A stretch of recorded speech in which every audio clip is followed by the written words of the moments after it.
البتہ بچپنے میں جیسے کہ ہمارے دادی جان تھی وہ کہا کرتی کہ بچپنے میں ہم بہت بچوں سے لڑا کرتے تھے.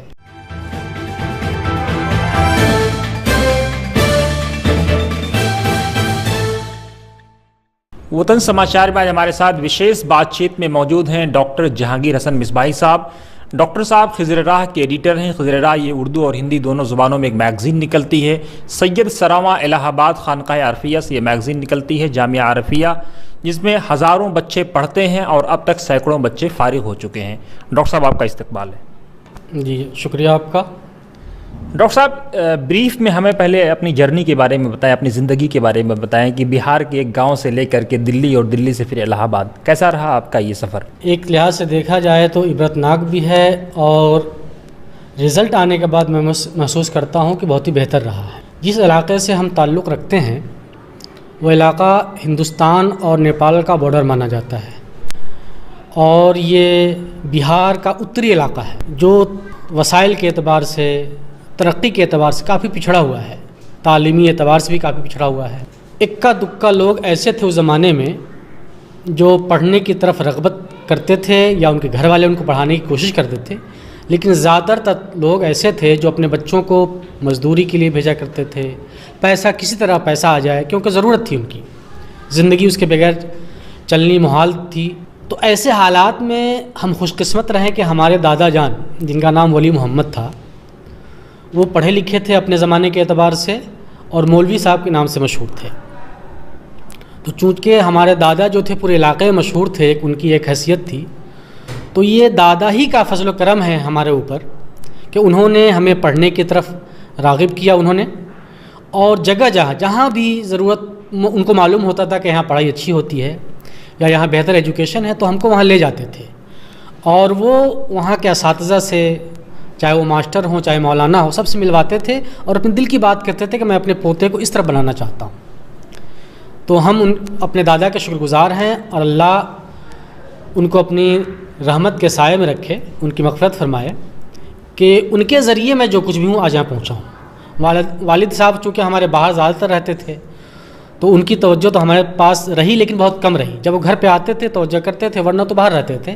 تو ہم دادا کی پرورش میں، دادا کی نگرانی میں ہمیں جو کچھ ملا ہے. یعنی آپ کے اس چیز سے ایک چیز سمجھ میں آتی ہے کہ اگر باپ گھر سے باہر ہے، روزی روٹی کی تلاش میں ہے، تو کم سے کم گھر پہ ایک ایسا ذمہ دار مکھیا ہونا چاہیے جو بچوں کی پرورش ہے، ان کی دیکھ بھال کرے. جی یہ بہت ضروری ہے. زندگی گزارنے کے دیگر وسائل کے ساتھ ساتھ بچوں کی تعلیمی سفر کا بھی مسئلہ آتا ہے اور تعلیمی ترقی کا بھی مسئلہ آتا ہے. لیکن ڈاکٹر صاحب آپ بیچ میں دلی آئے اور دلی کے رنگ برنگے ماحول کو، بھاگ دوڑ بھری زندگی کو چھوڑ کر کے آپ جامعہ عارفیہ سید سراواں الہ آباد سے جڑے، اس کا کیا کارن رہا؟ سب سے پہلی بات تو جس وقت ہم جامعہ شریفیہ میں پڑھا کرتے تھے تو ہمارے ایک دوست تھے نثار صاحب. چونکہ ہم لوگ مدرسہ کے ماحول سے واقف تھے تو ایمانداری کی بات یہ میں کہوں کہ میں مدرسے کے حالات سے اور جو کچھ میں دیکھتا تھا مکمل طور سے مطمئن نہیں تھا. بہت ایسے حالات تھے جس کو بیان کرنا مشکل ہے یہاں پہ. تو میں مدرسے کی تعلیم حاصل کرنے کے باوجود میں یہ چاہتا تھا کہ کالج کی طرف جاؤں اور ہم لوگوں نے پروگرام بھی بنایا. اس کے تحت ہم لوگ جامعہ ملیہ بھی گئے اور وہاں سے تعلیم مکمل کرنے کے بعد ذہن میں بات آئی کہ لامحالہ معاشی مسائل سامنے آئے کہ پڑھائی کے بعد کچھ اس طرح توجہ دی جائے. تو ہمارے دلی کے ایک دوست تھے مولانا شوکت علی صاحب، وہ شروع ہی سے ہمیں اپنے ساتھ رکھنے کی کوشش کرتے تھے اور مجھ سے کچھ نہ کچھ کام لیتے رہتے تھے وہ. تو کچھ دنوں کے لیے میں پٹنہ چلا گیا. وہاں پہ ایک اسکول میں عارضی طور پر پڑھاتا رہا، قریباً 2 سال پڑھایا میں. اور جب پھر میں دلی آیا تو مولانا شوکت صاحب پھر میری ملاقات ہوئی اور انہوں نے مجھے پکڑا اور کہا کہ میرا یہ پلان ہے، میں یہ پروگرام ہے، میں چاہتا ہوں کہ آپ میرے ساتھ رہیں. اور دلی میں ایک بٹلہ ہاؤس پہ ایک ہے بابا خضر نام کی جگہ ہے، ایک قبر ہے، روضہ کہہ لیجیے اس کو آپ. یعنی بابا خضر سے ہی خضر راہ سے آپ جڑ گئے؟ جی وہیں پہ پہلی ملاقات میں ڈسکشن ہم لوگوں نے پلان کیا اور سید سراواں کے بارے میں انہوں نے ذکر کیا. پہلے تو ہم سنتے تھے، جیسے یہاں پہ مولانا جیشان وغیرہ تھے، مولانا ضیاء الرحمان وغیرہ تھے، اس سے جڑ چکے تھے. باوجود ہے کہ یہ لوگ جامعہ ملیہ میں پڑھتے تھے، جنوں میں پڑھتے تھے لوگ، لیکن ہم ایک سنا کرتے تھے کہ وہاں پہ ایک شیخ ہیں اور اس طرح کام کرتے ہیں اور اس طرح کے وہ جذبہ رکھتے ہیں. تو میرا ابھی دل مائل نہیں ہوتا کہ میری ملاقات نہیں تھی. لیکن اور دل مائل کیسے بھی ہوتا ہے کیونکہ علماء کے بارے میں لوگ کافی بدظن بھی رہتے ہیں. جی ہاں، یہ بھی ایک فیکٹ ہے کہ جو علماء ہمارے درمیان جو رہتے ہیں اور ان کے جو معاملات ہیں ان سے بھی واقعی کچھ نہ کچھ حد تک بدلی تھی، تو میرا ذہن اس طرح مائل نہیں ہوتا تھا. لیکن مولانا شوکت صاحب نے اس حوالے سے میاں حضور سے ہماری ملاقات کرائی. تو پہلی ملاقات میری ہوئی تھی ذاکر نگر میں دارالقلم کی ایک مسجد ہے، وہیں پہ آپ تشریف فرما تھے، وہاں میری ملاقات ہوئی. اور پہلی ملاقات میں جو ایک دل میں کیفیت ہوتی ہے نا کہ کسی سے ملنے کے بعد یا کسی کو دیکھنے کے بعد لگے یار نہیں اچھی جگہ پہ ہم آئے ہیں، تو یہ میرے دل میں محسوس ہوا اور اسی وجہ سے دھیرے دھیرے ہوا. اور آخر یہ 2012 میں ہم سید سراواں آئے اور یہاں بھی اس سید سراواں میں قریباً 2 سال تک آنا جانا لگا رہا. لیکن دلی چھوڑنے کا کارن کیا رہا؟ دلی چھوڑنے کا کارن 2 رہا. ایک تو ہم یہاں سے میگزین سے جڑے ہوئے تھے، جو میگزین یہاں سے نکل رہی تھی، اور دوسری کارن بار بار یہاں پہ آنا اور جانا اور شیخ سے ملنا اپنے. تو ان کے جو معاملات تھے اور ان کے جو جذبات تھے، ان کے جو بیانات تھے، یہ ہمیں مجبور کر دیا کہ نہیں یہاں رہنا بہتر ہے. جو اطمینان اور جو سکون یہاں میسر آیا، باوجود ہے کہ ہم لوگ دلی میں بہت کچھ کماتے بھی تھے، بہت کچھ حاصل بھی کرتے تھے اور بہت اپنی طرح آزادانہ زندگی بھی گزارتے تھے، لیکن وہ سکون نہیں تھا. لیکن وہ سکون نہیں تھا جو یہاں آنے کے بعد کچھ دنوں کے بعد مجھے محسوس لیکن ڈاکٹر صاحب میرا ایک تیکھا سوال ہے کہ آپ کے دوستوں سے بات چیت کے بعد، آپ کی پروفائل پڑھنے کے بعد یہ پتہ چلا کہ آپ کافی جذباتی ہیں. لیکن یہ جذبات ہے تو یہ بھی دیکھنے کی ضرورت ہے کہ یہ جذبات کوئی ایسی نہیں ہے کہ ہم ان سے دشمنی رکھتے ہیں یا کچھ ایسا رکھتے ہیں. کچھ نہ کچھ اخلاصی ہوتا ہے کہ ہم یہ چاہتے ہیں کہ ہمارے ساتھ جو بھی جڑیں اور کام کریں تو کم سے کم ایک دوسرے کا خیال ہونا چاہیے. علماء کے بارے میں ڈاکٹر صاحب یہ پرسیپشن ہے، کیونکہ ایک عالم دین بھی آپ ہیں، کہ مولوی 2 روپے 500 1000 2000 سے آگے نہیں سوچتا ہے، لیکن آپ تو ماشاءاللہ ڈاکٹر بھی بن گئے، اب آپ ایڈیٹر بھی ہیں، تو یہ کیسے آپ نے اپنی زندگی میں بدلاؤ کی کوشش کی؟ نہیں، یہ تو غلط ہے کہ مولوی سوچتا نہیں ہے. اصل بات یہ ہے کہ مولوی حضرات یا مولانا جو مدرسے کے فارغین ہیں، وہ جس ماحول سے نکلتے ہیں اس ماحول میں تھوڑی سی کمی ہوتی ہے کہ ان کو گائیڈ نہیں کیا جاتا، ان کی کاؤنسلنگ نہیں کی جاتی ہے، ان کو بتایا نہیں جاتا کہ آپ یہ کام بھی کر سکتے ہیں. اور جو بچے ایک جذبہ رکھتے ہیں یا ایک پلان رکھتے ہیں کہ نہیں ہمیں یہ بھی کام کرنا ہے، فطری طور پر خدا کی طرف سے اس کے دل میں بات پیدا ہوتی ہے، تو جب باہر نکلتے ہیں تو لامحالہ ان کے اندر صلاحیت ہوتی ہے، البتہ وہ موقع نہیں ملتا، اس کو نکال نہیں پاتے ہیں. تو آپ یہ مانتے ہیں کہ مدارس میں کاؤنسلنگ کی ضرورت ہے، بچوں کو ایک سمجھانے کی ضرورت ہے کہ آپ یہاں سے فراغت کے بعد ڈاکٹر بھی بن سکتے ہیں، انجینئر بھی بن سکتے ہیں، IAS بھی بن سکتے ہیں، کچھ بھی بن سکتے ہیں. جس طرح ہم جلسہ جلوس سب کچھ کرتے ہیں، سیمینار کرتے ہیں اور یوم آراس مناتے ہیں اور جو بھی مناتے ہیں، اس کے ساتھ ساتھ سال میں کم سے کم 2 بار، ایک تب جب بچے مدرسے میں داخلہ لے لیں جو رمضان کے بعد عید کے بعد ہوتا ہے، اور ایک جب وہ فراغت کا وقت آتا ہے تو اس وقت بھی ان کی کاؤنسلنگ کی جائے کہ آپ نے فراغت حاصل کر لی، آپ کی ذمہ داری کیا ہے اور آپ کس کس فیلڈ میں جا سکتے ہیں.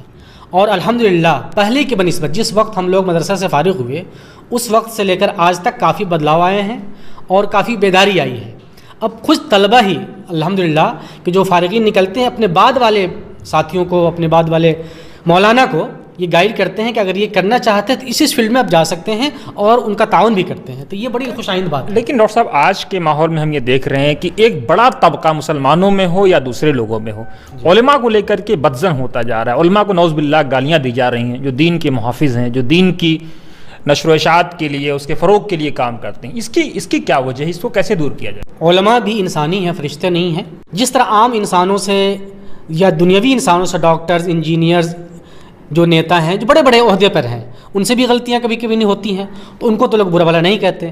علماء کو اصل بات کچھ لوگوں نے یہ سمجھ رکھا ہے کہ یہ بالکل فرشتہ صفت ہوتے ہیں، جبکہ یہی ان کی غلط فہمی ہے. علماء فرشتے نہیں ہوتے. البتہ یہ ہے کہ علماء کی ذمہ داری دینی اعتبار سے بھی، سماجی اعتبار سے بھی، اخلاقی اعتبار سے زیادہ بنتی ہے. یہ مانتے ہیں ہمیں، کیونکہ وارث انبیاء ہوتے ہیں وہ، تو ان کو کوشش کرنی چاہیے کہ ان چیزوں سے بچے. لیکن خدا نخواستہ فطرت انسانی کے تحت کوئی چوک ہو جاتی ہے، کوئی بھول ہو جاتی ہے، تو عوام کو بھی نظر انداز کرنا چاہیے اور ایک موقع دینا چاہیے. تو دونوں طرف سے تھوڑی بہت کمی ہے. کچھ علماء کی طرف سے کمی ہے کہ وہ لوگ ایسی حرکت کرتے ہیں، نہیں کرنے، بچنا چاہیے کیونکہ ان پر عوام کی نظر رہتی ہے. سر ڈاکٹر صاحب یہ بتائیں آپ کہ آپ کی جو میگزین ہے خضر راہ اور آپ کا جو ادارہ ہے جامعہ عرفیہ، یہ دوسرے اداروں سے یا دوسرے میگزین سے ممتاز کیسے ہو سکتا ہے یا کیسے ہے؟ اب ممتاز کیسے ہیں یہ تو آپ لوگ بہتر بتا سکتے ہیں کہ آپ لوگ ہمارے میگزین کو پڑھتے ہیں یا جو بھی قارئین ہیں وہ بہتر بتا سکتے ہیں. اور بھی میگزین جو نکلتی ہیں ان کا مقابلہ کر کے وہ بہتر طور پر جج کر سکتے ہیں، فیصلہ دے سکتے ہیں. ہم یہ چاہتے ہیں کہ زمانے کے اعتبار سے، حالات کے اعتبار سے جو دین ہماری رہنمائی کرتا ہے کہ کس حالات میں کیسے زندگی گزاری جائے، کس معاشرے میں کس طرح معاملات کیا جائے، تو وہ ہم کوشش کرتے ہیں کہ حالات حاضرہ کے ساتھ دینی باتوں کو پیش کیا جائے اور جدید انداز میں پیش کیا جائے، کیونکہ ہر چیز ترقی کر گئی ہے اور لوگوں کا ذہن بھی ایک ترقی یافتہ ہو گیا ہے، تو ہم پرانے دھرے پہ اگر چلیں گے تو بات قابل قبول نہیں ہوگی۔ اس لیے ہم کوشش کرتے ہیں کہ لوگوں کی جو ڈیمانڈ ہے، جو ان کا مطالبہ ہے، جدید ذرائع ہیں، اس کو استعمال کرتے ہوئے ہم بات بہتر سے بہتر انداز میں پیش کی جائے، یہ زیادہ مفید تر ہے جہاں تک میں سمجھتا ہوں۔ جو بچے ہوتے ہیں عموماً ہم نے دیکھا ہے کہ اپنے اساتذہ ہوں یا اپنے ٹیچرز ہوں یا اپنے جو گارجینس ہوں، ان کے بارے میں بھی کہیں نہ کہیں کئی بار مذاق یا ان کے کئی بارے میں کچھ ان کی کہانیاں نقل کرتے ہیں اور اس کے بعد ہنستے ہیں، کہہ لگاتے ہیں۔ لیکن آپ کے جو شیخ ہیں ان کے بارے میں ہم نے سنا ہے کہ کوئی بھی آئے، دشمن بھی آئے تو ان کا بن کر کے رہ جاتا ہے، اس کا کیا کارن ہے؟ یہ تو سمپل سی بات ہے، اس میں تعجب کی بات نہیں ہے۔ البتہ تعجب اس لیے لوگ کرتے ہیں کہ اس زمانے میں ایسے لوگ خال خال ملتے ہیں، مطلب اس ماحول میں، گندگی بھرے ماحول میں، اس کا کہتے ہیں مارا ماری کے دور میں، تعصب کے دور میں لوگ کم ملتے ہیں، اس لیے لوگ ذرا یقین نہیں کرتے ہیں۔ حالانکہ اگر وہ سیرت رسول کو دیکھیں اور ان کے نائبین کا ایک نقشہ اگر ان کے ذہن میں ہو تو یہ کوئی تعجب کی بات نہیں ہے۔ اچھا ایک چیز اور بتائیں، آپ کے جو شیخ ہیں شیخ ابو سعید شاہ احسان اللہ صفوی محمدی، ان کے بارے میں یہ بات کہی جاتی ہے کہ دشمن آئے تو اس کو گلے لگاتے ہی لگاتے ہیں، لیکن اس کو کھلاتے بھی ہیں، پلاتے بھی ہیں، تحفے تحائف سے بھی نوازتے ہیں۔ عموماً جو مشائخ ہوتے ہیں، جو خانقاہوں کے ذمہ دار ہوتے ہیں، وہ لینے میں زیادہ یقین رکھتے ہیں، ان کے ہاں دینے کا تصور بہت کم ہے۔ کیا اس سے آپ سہمت ہیں؟ جی بالکل، اصل بات یہ ہے کہ وہ جس خالق کے بندے ہیں، خالق اپنے بندوں کو دیتا ہی ہے، بندوں سے لینے کی امید نہیں رکھتا ہے کیونکہ ان چیزوں سے پاک ہے۔ تو جو اللہ کے نیک بندے ہوتے ہیں صفات خداوندی سے کچھ حد تک وہ موصوف ہوتے ہیں، ان کے اندر یہ باتیں پائی جاتی ہیں کہ جہاں تک ہو سکے اپنے سے فائدہ پہنچاؤ اور اس سے امید نہ رکھو، کیونکہ شیخ کی خوبیوں میں سے خوبی بھی یہی ہے کہ وہ سامنے والے سے کوئی امید نہ رکھے بلکہ وہ دے، ان کو آ جائے تو الگ چیز ہے الحمدللہ، نہیں آئے تو بھی الحمدللہ۔ تو یہ بندے خدا ہوتے ہیں۔ اور دوسری بات حدیث پاک میں بھی آیا ہے کہ یہ لوگ مرضی مولا چاہتے ہیں ہر حال میں، چاہے دکھ ہو سکھ ہو، کسی بھی حال میں مرضی مولا سے انحراف نہیں کرتے ہیں، اس سے دور نہیں بھاگتے ہیں۔ اللہ تعالیٰ کے نزدیک سب سے پیارا بندہ وہی ہے جو اللہ کے بندوں سے محبت کرتا ہے، اللہ کے بندوں کی دلجوئی کرتا ہے یا ان کی حاجتیں پوری کرتا ہے۔ ایک چیز اور ہے کہ آپ لوگ جس نہج سے جڑے ہوئے ہیں اس کے بارے میں بات کہی جاتی ہے کہ آپ لوگوں کے یہاں چاہے وہ علماء اہل حدیث ہوں یا دیوبندی ہوں یا بریلوی ہوں، کسی سے نفرت کا کوئی وہ نہیں ہے، جبکہ عموماً دوسرے مسالے بھی ہم دیکھتے ہیں کہ کہیں نہ کہیں ایک دوسرے کے تئیں کچھ نہ کچھ کسی نہ کسی بنیاد پہ تعصب یا نفرت یا ایک چیز جو نہیں ہونی چاہیے وہ دیکھنے کو ملتی ہے۔ بنیادی بات یہ ہے کہ یہ سب اختلافات کہیں نہ کہیں ہمارے اپنے ہیں، جیسے قرآن کو ہم بھی پڑھتے ہیں، قرآن کو آپ بھی پڑھتے ہیں، ممکن ہو کہ آپ اسی کا مطلب کچھ اور سمجھ رہے ہو، تفاسیر میں دیکھ رہے ہیں اختلافات ہیں کہ اپنے اعتبار سے سمجھتے ہیں، تو وہ اختلافات ہوتے ہیں۔ اب اس اختلافات کی بنیاد پر کسی سے نفرت کرنا یہ اچھی بات نہیں میرے خیال سے۔ دوسری بات یہ ہے کہ خود سیرت رسول سے ہمیں پتہ چلتا ہے کہ پوری انسانیت سے محبت کی جائے، لاکھ مذہبی اعتبار سے بھی اختلاف صحیح، نظریاتی اعتبار سے یا مسلکی اعتبار سے، کسی بھی اعتبار سے اختلاف ہو، یہ اپنی جگہ ہے، اختلاف رکھنا اگر ہے تو رکھیے، کوئی دقت نہیں ہے، لیکن انسانیت کو کبھی بھی ہاتھوں سے جانے نہیں دینا چاہیے۔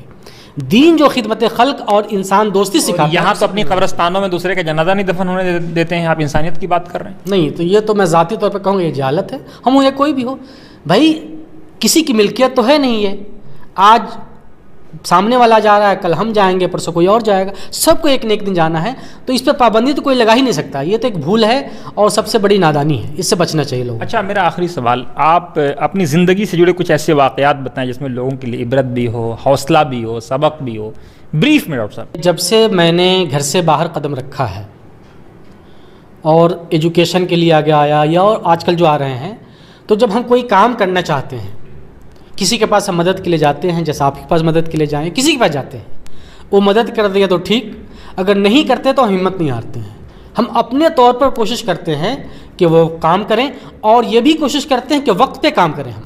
لیکن کیا کالج میں یا اسکول میں یا مدرسے میں مکتب میں کبھی کوئی فائٹنگ کے واقعات نہیں ہیں؟ نہیں، الحمدللہ فائٹنگ کے واقعات نہیں ہیں اور آگے بھی انشاءاللہ ایسا موقع نہیں آئے گا۔ البتہ بچپنے میں، جیسے کہ ہمارے دادی جان تھی، وہ کہا کرتی کہ بچپنے میں ہم بہت